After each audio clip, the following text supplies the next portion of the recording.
آخری بات ولا تمشی فی الارض مرحا، 10ویں بات، اور تکبر اور غرور کرتے ہوئے زمین پر مت چلو، انک لن تخرق الارض، جتنا چاہے تکبر کر لو، جتنا چاہے اپنے آپ کو فن خان سمجھ لو، فرعونیت اور نمرودیت کے جو چاہے دعوے کر لو، زمین کو پھاڑنے والے چیرنے والے تو تم نہیں بن سکتے۔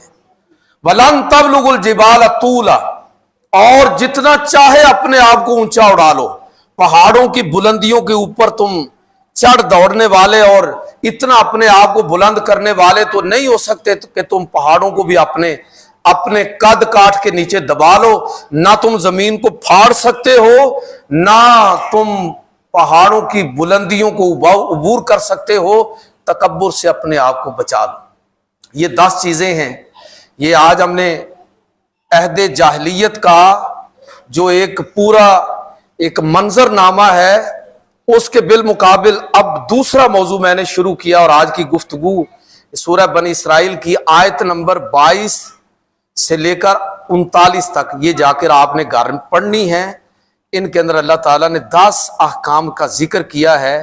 یہ متبادل بیانیہ ہے قرآن مجید کا۔ یہ وہ نیریٹو ہے جو جاہلیت اور جہالت کے مقابلے میں اسلام نے پیش کیا پیغمبر صلی اللہ علیہ وسلم کی زبان سے۔ اللہ تعالیٰ مجھے اور آپ کو عمل کی توفیق عطا فرمائے۔ وما علینا۔